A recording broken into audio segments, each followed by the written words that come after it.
Welcome to our program. I'd like to say a little bit about what we're going to be covering in this program and how we're going to do it.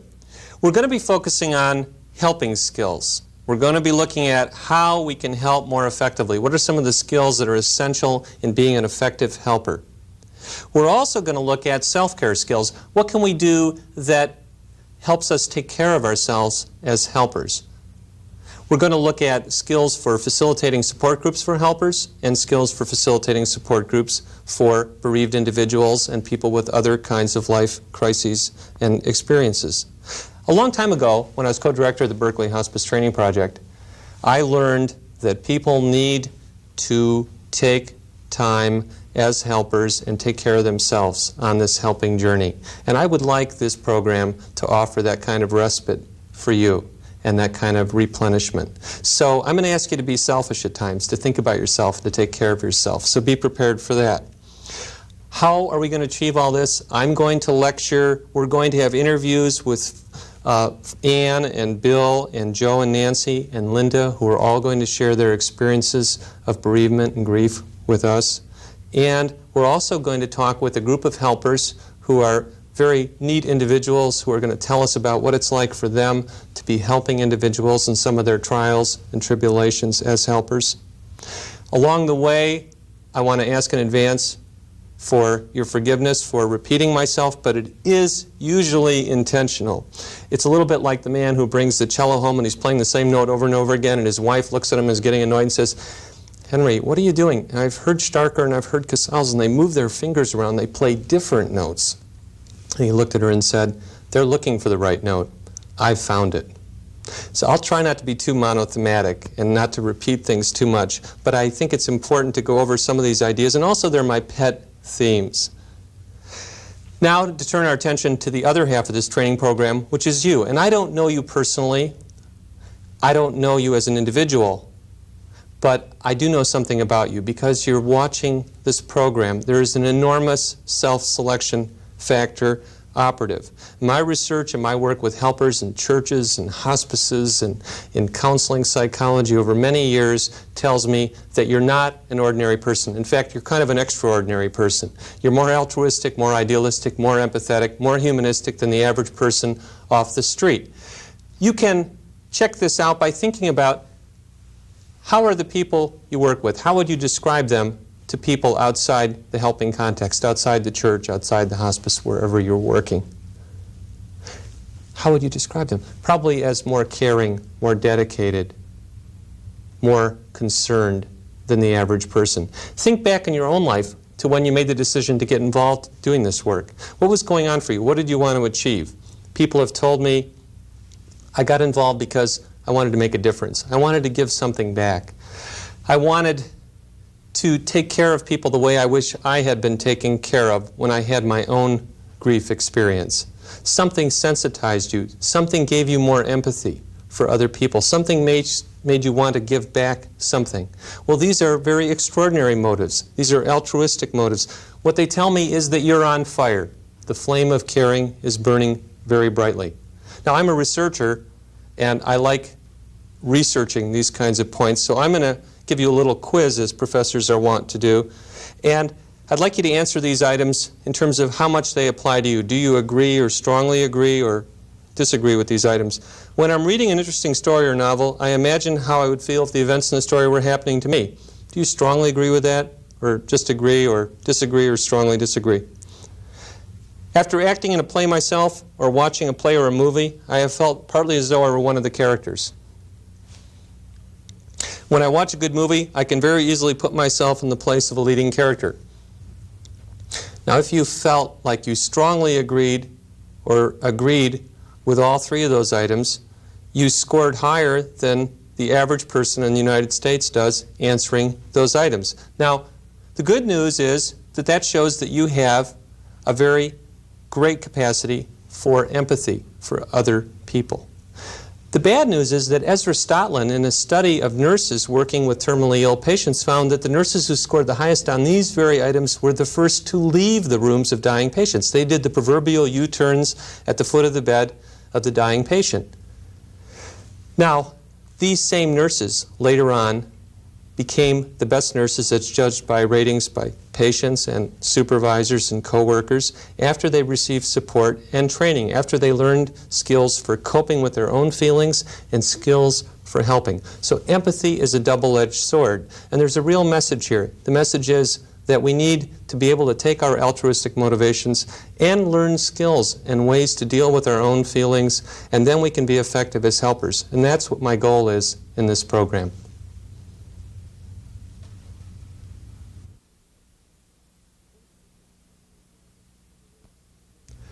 One of the features of helping that draws us into the work is that it feels good to help others. Think about the moments when you've been most effective as a helper, when things are going right, when you're really making a difference. Doesn't it feel good? Alan Lukes did a survey of volunteer helpers, and what he found is that more than 50% of them reported feelings of warmth, strength, self-worth, a kind of a helper's high in those moments when they were helping others. So there's some data showing that there are psychological benefits of helping others. There's also some preliminary data showing that there may be a link between altruism and immunity. At Harvard, David McClelland showed films of Mother Teresa caring for the poor to undergraduates. And after seeing these films, only seeing the films, their immunological functioning improved. We had our group of helpers meeting with us talk about the kinds of experiences they have as helpers. What's it like for them to be caring for others? Let's listen in as they talk about the rewards of helping. Ministering with the elderly, the sick, they have a lot of wisdom to give us, and definitely a lot of experience. So I think I found I need to really keep that in the forefront, that they have a lot to give me, and they are giving me a lot and teaching me a lot through this ministry. And I really value that. Because you can go in to visit somebody and you're really kind of down that day or something, not feeling really up to par emotionally for whatever reason. And after visiting with this person and being present to the person, you come out like you're flying on a cloud. You're just floating. Right. And they have actually in turn ministered to you. Right. And when I first experienced this back, when I first began my ministry, I told Father Gary Thomas, and he says, well, that's the way it works. It just happens that way. You don't intend it to be that way, but you come out and you get more than you give. It just works that way. And I can accept that now. See, that's exactly what I feel. I draw from them all the time, because sometimes I go and I'm not feeling that hot myself, but I just, I've made the appointment and I'm going. And by the time I leave, I'm feeling so good, I just can't even believe I didn't feel that good before I left, that they actually did it for me. I always marvel over that endlessly, how they actually are doing for me. Listening to these helpers, I can hear an element of surprise. How can this feel so good to me? How can we benefit so much from helping others? Bach and Torbet have described this phenomenon as the caring paradox. They write, the caring paradox is that self-realization is only possible through caring for others. Caring for and about others is caring for ourselves. Caring for others accrues great benefits to us. It increases our self-esteem, attracts the care and concern of others, improves the environment, and enhances the quality of life. All caring is double-edged. We have impact on others by acknowledging their impact on us. We grow by supporting others' growth. Perhaps we become all that we can become through caring for others.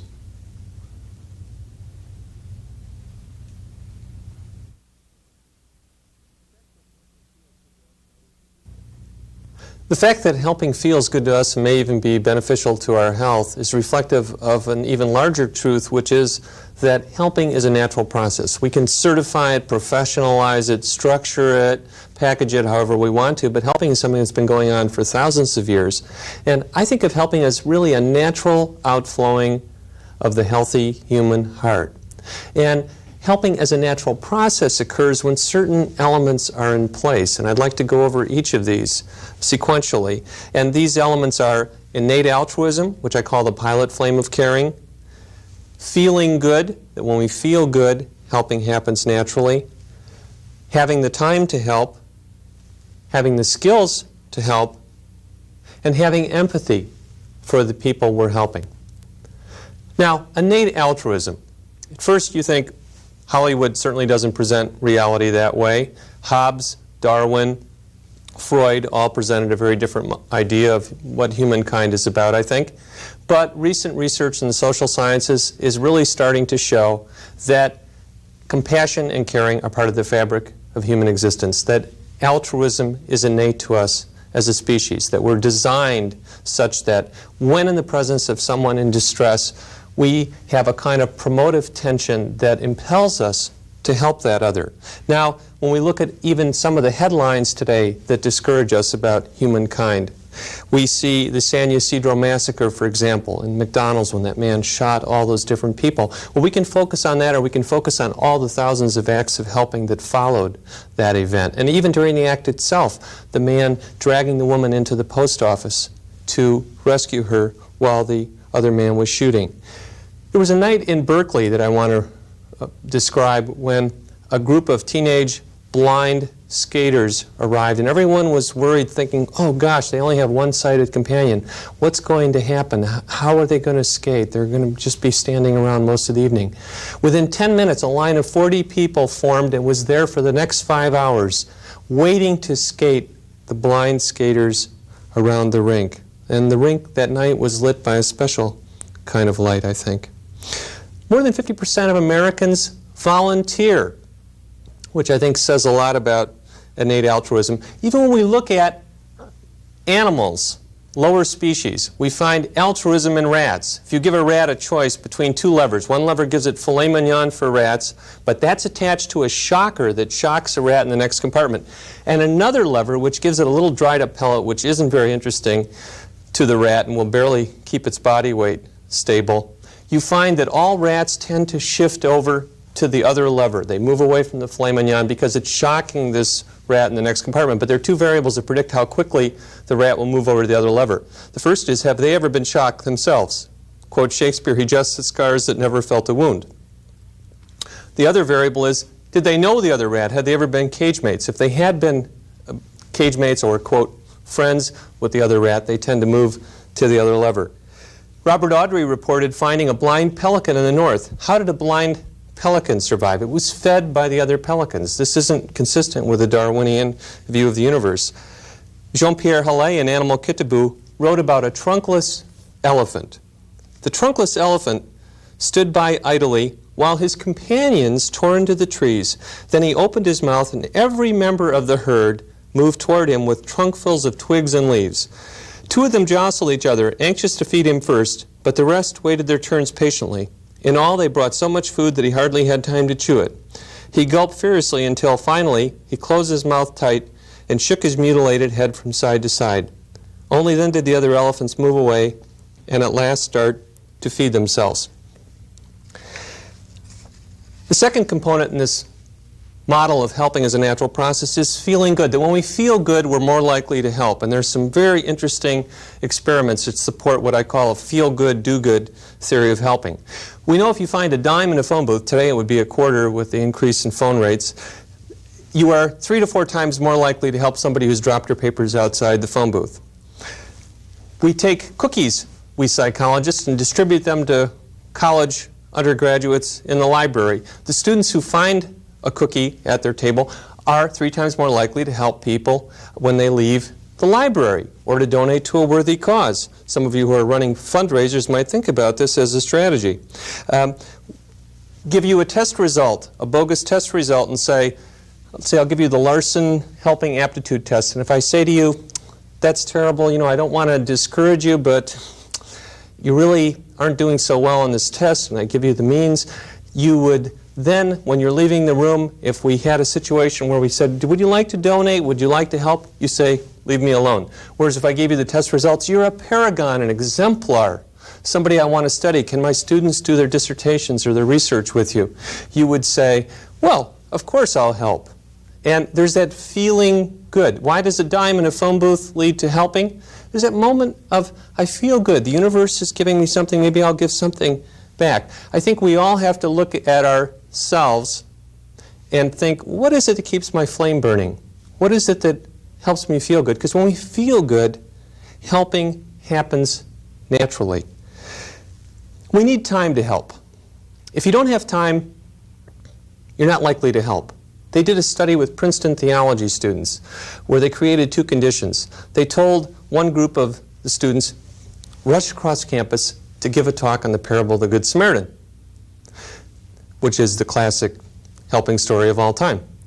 They told the other group of theology students, take your time, walk across campus, and when you get to the other side, we'd like you to give a talk on the parable of the Good Samaritan. So there was a rush condition and a slow down condition. Along the way, both groups encountered somebody who was in a real 911 situation. It was somebody slumped in a doorway who looked like he needed to go to the emergency room. Very serious looking situation. And what do you think happened? Who helped? Well, the theology students who were in the rush condition walked right by the man standing in the doorway. The other theology students who were in the slow down condition all stopped to help. And when they interviewed the students afterwards, and they were talking to the students who had walked past, they said, well, you were on your way across campus to give a talk on the parable of the Good Samaritan. And the irony, of course, started to become apparent to both people in the interview. And you saw somebody in distress, and you didn't help. Well, how do you make sense of this? And the student said, well, I had conflicting commitments. I had a commitment to the experimenter to get across campus. I think each of you, encounters, and I know I do, situations where if I had the time, I would help. But helping doesn't happen because I don't have that time. We need skills to help also. In the Ezra Stotland study I mentioned earlier in the series, what happened was that the nurses had tremendous empathy or tremendous empathic arousal in response to the people they were caring for. But they didn't have the skills to help. We need skills for the different helping situations we're in. And when the skill level that we have matches the demands of the situation, then we have a sense of efficacy and helping unfolds naturally. We also need empathy for the distress of the people we're caring for. And we also need a different kind of broader sense of empathy in the sense that we include these people and their experiences in our worlds. I call this a sense of we-ness, and talk about bonds of we-ness as opposed to barriers of they-ness. Let me give you an example. There was a study in New York City where they were dropping wallets every day. Each day they dropped 40 wallets, and about 24 were returned. So this was sort of the base rate of altruism in New York City back in the 60s. One day during this study, Robert Kennedy was assassinated. How many wallets do you think were returned that day? 0. So the way the experimenters interpreted this was that people kind of pulled back and they said, hey, why should I help the anonymous stranger? We know that after headlines, some of these scary headlines that say, man, San Ysidro massacre or children being kidnapped, etc., the days following those kinds of headlines, all indices of helping start to drop a little bit. So we have an impact. I think we have a kind of a cynicism that develops. Why should I help the anonymous stranger? And you're in the business really of helping often the anonymous stranger, someone you don't know. Can you open your hearts? Can you open yourself to the experience of the other? So we need to include this person in our sense of we-ness. We also need to be aware of the distress. And when this happens, that kind of promotive tension can develop in us that helps helping occur. It's a sense of the pain of the other. It's really at the heart of how empathy is the bridge between altruism and helping. When all of these pieces are in place, helping occurs naturally, and it can be a wonderful experience. Some helpers have shared with me over the years moments when they felt most fulfilled as helpers. I'd like to share these with you. I visited a man in his 20s dying of brain cancer, and he shared his deep feelings and his faith with me in a powerful way. I was able to share words of encouragement with him, my own feelings, and we prayed together. When he tearfully, but with a smile on his face, said to me that he knew I'd been sent to him by the Lord. I knew I was in the right place at the right time, doing what I was supposed to be doing. Another person shared, a dying person's wife said, "Don't talk to him about dying. He's a private person, doesn't talk much, certainly doesn't want to talk about death." Well, I went into the room without the wife, and he seemed so in need of talking. I asked him, "What would you like to share in the time you have left?" He held my hand, and he poured out his heart for 2 hours, and he talked of fears of dying. Another person said that after weeks of providing emotional support to an AIDS patient and his mother, helping them talk about their fears of his disease progressing and the pain of saying goodbye, they held each other and expressed their love for each other. The specialness of a beloved son to his mother and the unconditional acceptance of a loving mother. The affirmation of love was beautiful. They hugged each other and then opened their arms and hugged me. In these great moments, I think helping is unfolding naturally, and the process of helping is one that leads to tremendous benefits for everyone involved.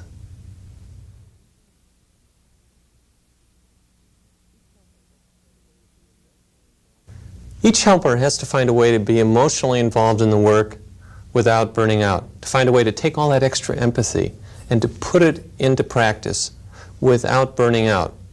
I call that the challenge of caring. And we can think about burnout, as Chris Maslach talks about it, as the cost of caring. That sometimes when we're not able to maintain our balance, when we're not able to be emotionally involved without burning out, then we start to have problems.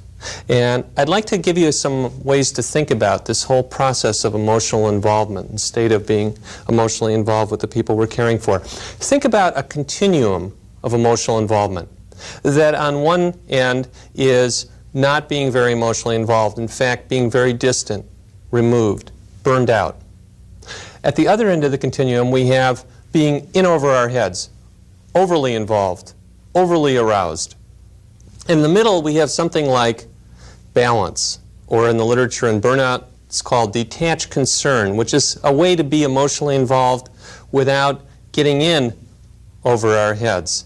Now, we have different experiences at different ends of this continuum. At the burnout end, one of the most salient characteristics is you don't feel very good about yourself. I'm a caring person. I got involved in this to help others, yet I'm finding myself over here and I don't like myself. So then, when we're having that kind of experience, we say, I've got to get more involved. I've got to get back into the work. And we run over to the other end very frequently. And then we're at the other end feeling like we're losing track of our lives and we don't know who our family members are and we're kind of overly absorbed. In fact, you don't even want to hear the rest of this training series. You just want to get out and make a phone call and see how the people you're caring for are doing. And that's very exhausting, very tiring. At the other end, the distant, uninvolved, it can be very sad or very frustrating. And there can be some anger and some other kinds of feelings as well. In fact, sometimes these two poles of the continuum are somewhat close to each other because you're running from one to the other. Now, as you're running back and forth, sometimes you're right in the middle. And you just kind of en route between the two poles. So you're not in this wonderful state of balance in which you can be less involved when you need to take care of yourself and more involved when the situation calls for it. But ideally what you want to have is a situation in which you're able to maintain some balance. If there's one word that applies in this situation, it is balance. Here's another way to think about this. If the people you're helping are down in the pit and you're on the edge of the pit trying to help them, what is identification with the problems of the people you're helping? You're standing on the edge of the pit and you identify with their problems. You jump into the pit. And I submit to you that people in pits don't need their helpers in the pits with them. It's very scary to them, and they think, this person can't help me. It's terrifying. Sympathy is a little different. Sympathy, feeling for the client, for the person you're helping, is saying in so many words, not in a mean way, but saying, I'm sorry to see you're down in the pit. So you feel concern. But empathy is a whole different thing. Empathy is finding a way to reach into the pit and to take the person by the hand and help them out of the pit. And what you have to do in this situation is you have to hold on to something. I call these tree limbs.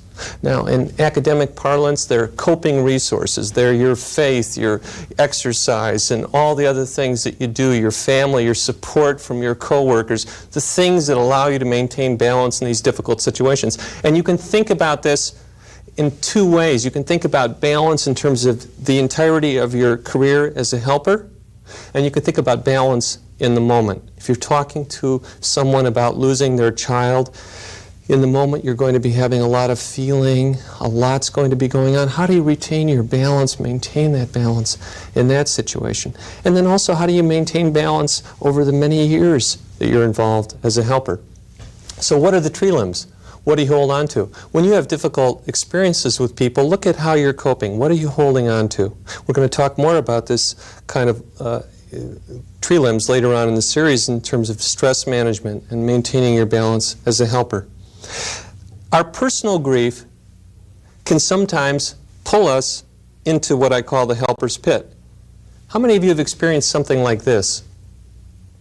I experienced that with the death of my sister. I minister to a lot of dying people and to families who have suffered loss by death. And I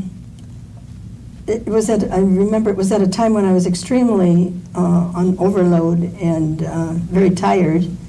And I found when I was listening to them, I was thinking of my own family situation back there, you know, and it kind of got to me. And, you know, the ministry has to go on, and I probably maybe shouldn't have done so much of it right away, but I was right back with the ministry as soon as I got back from the funeral. And it was probably still too close. So I had to make some adjustments after the death of my sister. It is a real challenge to be emotionally involved as a helper. But we must be. We're not going to be effective as a helper unless we are emotionally involved. As the old saw goes, people don't care what you know until they know that you care.